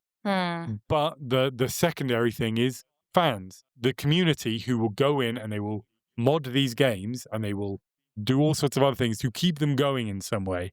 Now, it's just pointing out that I don't know if it's true in this case, but often this is illegal. You are violating various, those incredibly long EULAs that they make you press agree to at the beginning of a lot of games. It probably says in there that you're not allowed to do that. And, often these kind of efforts, a lot of the preservation of games is fundamentally a form of piracy. But this is the only way that the companies have allowed us to preserve the art form of video games. So, Yeah, it's a cool kind of piracy. It's not the fucking Donald Trump kind of piracy. Yeah, this is definitely better than the more notorious forms of piracy at the moment. But, my message, my position is that, if game companies didn't want the players to pirate their games, they shouldn't make piracy and other forms of possibly illegal, or at least what they wouldn't want. They probably would probably prefer people did not tinker around in their game that they made, their IP. And, this could well lead to some form of like, modded to the point where you never need to give EA any kind of money. I don't know if they're doing that. I don't want to make any legal claims about what these guys are doing, but I'm sure that EA would prefer even the smallest amount is avoided because they get no benefit from people playing Anthem. In fact, they would probably prefer people never played this game they aren't making any money from in any form ever again, even if it's completely legally. They would just rather that didn't happen. So going against the wishes of these companies, either legally or not, is kind of the only way to really preserve the entire art form of games. And this is like an excellent example of this. And, I fully support the fans of Anthem who are out there. Shine on, you crazy diamonds. Keep it going. Keep the game alive. And, I think we just have to accept that the only realistic way to preserve video games is to take this into our own hands and away from the corporations because they fundamentally and plainly cannot be trusted to do so. Like we said earlier in the Factorio thing, they view games purely for their exchange value. They could be selling anything. They don't care. They don't care about games fundamentally. They care about money. And not the first time we said that on this show, and it definitely won't be the last. This is a criticism of you, but it's kind of a banal point to make, but it's also an incredibly true one, and it's always true, and it's always kind of worth saying. These guys would be making, if they weren't making games, the money men at the top, they'd be making, bricks. They'd be making, I don't know, whatever, commodities of any type, just boring things. That's what they think of it as. That they have stewardship over an entire art form is borderline irrelevant to them. They may talk a good game when they do a press conference or in an interview, but that's all they really care about. And preserving games gives them no benefit. In fact, it creates an entire archive of competitors for the games they want to put out now. They would much rather people never played a video game that was older than a month old and only bought brand new games that are new. So, yeah, there is certain elements of the kind of people who claim to be into game preservation who are really into physical media, and they basically think game preservation is all about amassing a big collection of games so that you can have, a series of shelves behind you like those YouTubers do of just a bunch of games on the shelf, And, there's nothing wrong with doing that. If hitting the car boot sales on a weekend to find some diamonds in the rough is your idea of fun, go for it. That's cool. There's nothing wrong with collecting games, but it's when people mistake that for a social good of preservation, because none of that matters. What does matter is, frankly, is either an actual official British Library or Library of Congress of video games style thing. And there are organizations trying to do something like that, like the Video Game History Foundation, who I've got a lot of respect for. But without the full cooperation of the big game companies, which they have absolutely not received, it's, it's not going to be the solution for preserving the art form. And only piracy, frankly, is the way to do that. And maybe grey areas like what's going on with Anthem. Yeah, that's my little soapbox speech there. I can see you're both blown away by it. You've got stars in your eyes. You're inspired to preserve games. I've radicalized you right now. Right now, I've radicalized you both. Yeah. And our I'm listeners, preserving every one 3 of or our 4 listeners, games as we every one speak. of our listeners is radicalized even more than they were before. So it's a heartwarming story of my own incredibleness. Congratulations, everyone. Incredible. Alex. After Thanks, that self-indulgence. You really are a hell of a guy. Thank you. After that He's a swell self-indulgence, fella. let's move on to some more self-indulgence as we go on to Ed's section. Well, guys, it's a big story from me. No, it's just a light one from me today, but we couldn't let the occasion pass us by. But the 4th of January this year was RuneScape's 25th birthday. So happy birthday, RuneScape. Happy For the birthday. And it uninitiated. only looks like it's 35 years old. Looks really good for its age.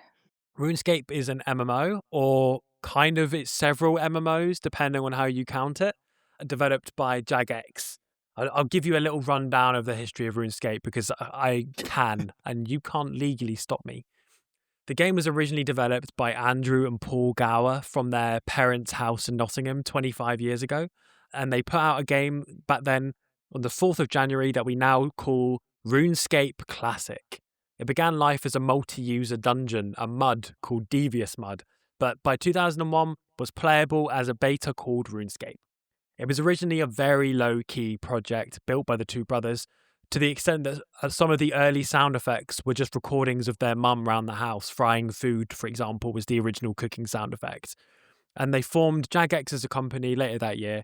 And by February 2002, they had a paid membership, which sort of more or less helped cover the costs of running the server. Like that was sort of the plan. But by March 2004, it had taken off enough that they put out a new version of their game into the world called RuneScape 2. And they both continued like alongside one another so that you could log on to RuneScape Classic or you could log on to RuneScape 2. And that continued for a long time. In fact, RuneScape Classic technically only shut down in 2018, although for a whole bunch of reasons, new players couldn't make accounts from like 2006 more or less onwards. So I've personally never played RuneScape Classic. Apparently there was lots of problem with hackers. But back to RuneScape 2, that blew up in popularity. I'm sure I'm not the only one who, me and all my little friends played it at primary school. We used to play it and talk about it and all that kind of stuff. It added new skills, quests, had a new art style, new gameplay. For those that don't know about the gameplay of RuneScape, it's hugely a grind-based game. You've got, I'll say, around 30 skills like cooking, fishing, agility, etc. And you perform those tasks sort of repetitively, and those skills, you gain experience in those skills, you go up levels. When you go up the levels, you can unlock new ways of going up levels and you unlock new activities that you can complete and basically rinse and repeat. You're just grinding. That's the whole game. I mean, that's not true, actually. There are other things. Alongside the grinding, there's quests, there's some PvE dungeons, and there's also like PvP element. Most iconically, the wilderness is a PvP element. The game is very simple at its core, but at its highest levels, it is more complicated than I personally am able to do. For example, to get the best experience involves something called tick manipulation, which is where you like manipulate the in-game clock to let you do slower actions at the speed of faster actions. And I can't do it, but if you're a true legend, then you Incredible. can play RuneScape like a sweaty boy and absolutely smash it. So the game. I just want to say for the listeners that Ed is absolutely kicking his feet while he's doing this. So he's like, RuneScape. I'm so excited. Nostalgic and cute. Go ahead. It's very sweet. It's very sweet. It's very sweet. Thanks, Sofie. It's very charming. And it's also Very worth endearing. pointing out that when I made that joke about RuneScape actually looking like it's 35 years old, Ed was genuinely annoyed with me. You could tell. I'm livid. How dare he? Sorry to interrupt you. But do you know what? The game is perfect for the thing that Sophie described earlier about it's a way of it's like perfect to have while doing something else at the same time. It's really good for me for switching my brain off. You can sort of do the same thing over and over again. It's almost like a meditative thing. Like you just repeat yourself, like get into a rhythm of doing something, and like you're both having that like thing to do over and over again, but also the numbers are going up, so you get that sort of really basic satisfaction. And I think it's just like it's like it's simple in a way where it's like stripped back to the core of like some of the things that are fun about games or appealing about games. And I wouldn't blame anyone for not liking RuneScape, but because like it is just so grindy. But I think a lot of people have a game like that in their life where it's like just something you like exactly like Sophie was describing, where you can just do it. It's comfortable. You don't need to think too much about it, and it's just sort of a nice, pleasant experience you can put yourself into. And RuneScape is that for me and for lots of other people, and that's sort of the appeal of the game. Yeah, I often am playing it while watching YouTube or listening to a podcast. Obviously, the only podcast I listen to is my beloved Red Barrel's podcast, which I listen to on repeat in my house. Just to relive my co-host's anecdotes. I fast forward through my bits, obviously, but yeah. But back to, I'm just finish off the history a little bit, and then I'll let you go. The class will be dismissed. RuneScape 2 had a bit of a fall from grace in the late 2000s, early 2010s. Various moves were taken to try and combat like botting in the game and gold farming outside the game. And they removed many features like the wilderness, they made trading harder, and various other things. So the popularity of the game began to wane, and with it, the developers Jagex became increasingly aggressive with the monetization. They released famously something called the Squeal of Fortune in 2012, which was like the first like microtransaction element in the game. Before that, you paid your subscription, or you could play it for free, and that was it. There's nothing else. There's no pay to win. What's the difference between the subscription and the free version? In the free version, you have a much restricted map that you've got access to. You've got a far smaller list of quests you can do, and there are far fewer skills that you can train. But you can put like quite a lot of hours into that and get a good sense of whether or not you like the game. It's more of a demo version. And then, like, yeah, when I was a kid and playing it at school, basically the whole time I was playing on free to play. It was only really when I got quite a lot older that I started paying for a membership. Yeah, so they introduced these microtransactions with the Squeal of Fortune stuff in 2012, and also in 2012 they like basically reworked how combat worked in the game. The update was called the Evolution of Combat, and it was pretty controversial. It was trying to make the game more like other MMOs that were out there, more like a hotbar situation, and it was very divisive. The in-game polling showed that 20% of people thought it was a clear upgrade, 20% of people thought it was a clear downgrade, 20% of people thought it was like exactly the same, 20% didn't know. Like it was just super spread out opinion on it. I'd stopped playing in around 2008 because I went to secondary school and didn't have time. So I sort of missed this era. But in 2013, something truly wonderful happened. Something incredible. They found on a hard drive somewhere in their archives an old version of the game. They found a version of the game saved from August 2007, more or less the peak of the game. And they launched a poll with the idea if they got 500,000 votes, they would put up some separate servers that would run this 2007 version of the game. And the poll slightly fell short. They got like maybe 50k less or something like that. But there was so much enthusiasm, they just did it anyway. And they put a whole separate dev team on it and launched this 2007 version of the game, and it's called Old School RuneScape. And that continues to this day alongside the original version of the game, which was renamed in 2013 to RuneScape 3 when it was re-released and like remade in HTML5. So both are playable today. You pay one subscription, which is £10 a month, or if you pay it annually, it's £80 a year, and you get access to both. They've both developed in quite different directions. Old School RuneScape is a very player-led game. It has regular polls of players in the game, and all major decisions and changes need the approval of 75% of players before they'll be implemented. This is like quite an interesting player-led development thing, which shows their willingness to avoid making the same alienating mistakes they made the first time around. And so this led to a very gradual, very careful expansion of the content in the game, which means that now, what are we, 13 years on from that? There's huge amounts more stuff than there was when they released in 2013, but it still feels like the same game. So yeah, and they've managed to stave off lots of the elements of power creep and things like that get the games like WoW are quite subject to, which is where like every update needs to have like the new most powerful thing ever, or they don't bother, which means if you log off and you don't play for a year or two, you come back, all your stuff's completely useless. That doesn't really happen in RuneScape so much, like barely at all. And it's really paid off because both versions of the game are very consistently in the top 10, often the top 5 most played MMOs at any given moment. I'm nearly done now, I promise. But I couldn't, in all good conscience, give my little potted history of RuneScape in celebration of its 25th birthday without referencing 2 things. Number one, I've got to reference Zezima. I'm not sure if you guys have ever heard of Zezima. I'm afraid not, Ed. I'm afraid not. Zezima was the username of a player who absolutely dominated the RuneScape rankings throughout the mid-2000s. Everyone who played knew his name. He was this mysterious legend, and no one knows who he is in real life. He was the first player to ever get 1 billion XP, and it still sort of lives on to this day. Like, who was Zezima? What was the deal with Zezima? Like, he was the talk of the playground. This really sounds like the plot of like a 90s TV show made by people really does, who don't understand what video games anime. are. Yeah, or an anime. Man, he's got like 1 billion XP. They call him Zezima. He's a mysterious figure. No one knows who he is. If you get 1 billion XP in the video game, you get 1 billion XP in real life. Mulder and Scully are investigating him. Exactly. What a hero. I know nothing about him personally. He could be awful. Who knows? Or it could even be a she. I have no idea. But Zezima, a very iconic part of the RuneScape community. And the other thing, I mean, sorry to bring the mood down, people that know about RuneScape, but I can't not reference the tragic Falador massacre. Oh, wow. RIP. Oh no. In the UK, this happened on the 5th of June, but for many other countries, it took place on the 6th of June, 2006. So 666. Wow. Coincidence? At a party in-game in the proud city of Falador, there was a party celebrating the first player to get level 99 construction.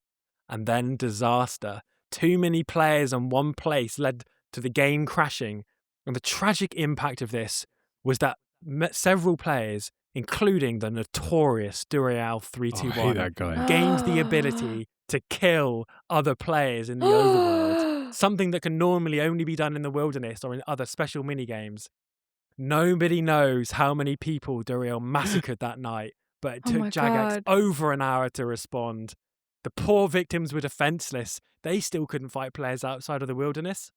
It's the darkest day in RuneScape's history, and has retrospectively been integrated into the lore of the game itself. You're joking! So, that's incredible. Thoughts and prayers to those that fell in the Falador massacre. Oh man. But yeah, in all seriousness, with those sorts of famous players and events that I had to bring up, and the ability to shape at least one of the versions of the game, there's a very strong community behind RuneScape, and it's that keeps me coming back. Just last year, old school RuneScape released their first new skill since the game came out, sailing, which I tried a bit over Christmas. And to mark their 25th anniversary, RuneScape 3 removed the sort of current version of its original microtransaction feature. I mentioned Squeal of Fortune. That was reworked and replaced into something called Treasure Hunter, and that's finally been removed literally last week. So that's quite exciting. And for the record, I play old school RuneScape almost exclusively, but I do dabble a little bit in RuneScape 3. Got to keep your toeing. 10 years ago today, they put out quite a good, if somewhat self-congratulatory documentary about the first 15 years of the game. So I'd recommend you watch that if you're interested in any of this stuff at all. But anyway, I could talk about RuneScape all day. So here's to another 25 years of it. Happy birthday, RuneScape. See, it's not just me who talks like an old man on this podcast, is it? No, it's not just me. Not when RuneScape's involved. Sorry, that was everyone. delightful. You know why I liked learning about RuneScape is because my boyfriend, Drew Gooden, is also a massive RuneScape fan. So it's actually genuinely like a lot of people are really into RuneScape, and it's just kind of nice to hear about it. And it's like, oh, that sounds really cute. That sounds like that's a really good reason to be into a thing. Is that the community is really I think, strong. Sophie, you should make it clear that that's like a running joke you have, and you are one, not actually. I don't think so. Or Drew Gooden's girlfriend, and two, you're not also delusional about? and think you are Julian's No, I girlfriend. don't think. I think people I don't know know what you're talking about. what's Right, up. right. Yeah. Yeah. We'll let the I listeners don't have to decide. explain. I think they know what's Okay. up. Okay. You know, those who know, and those who don't As know. long as we Yeah. can avoid don't know. legal action with Drew Gooden, which I think would break poor Sophie's heart. if that You think- happened. So- You think Sophie's own boyfriend is likely to sue her? That's ridiculous, unlikely. Alex. Don't be Oh, crazy. sorry, of course. That's course. crazy. Yeah, I think on that bombshell, I think that's going to be it.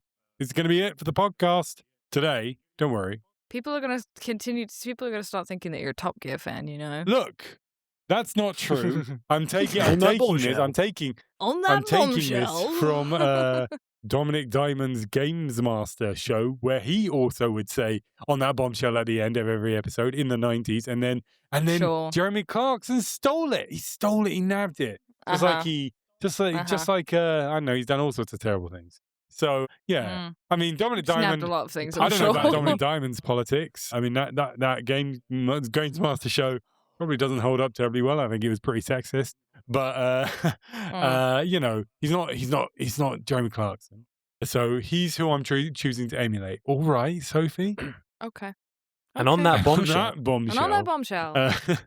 On that bombshell. We are ending. I'm sorry, everyone. We are ending. But as always, Day's over.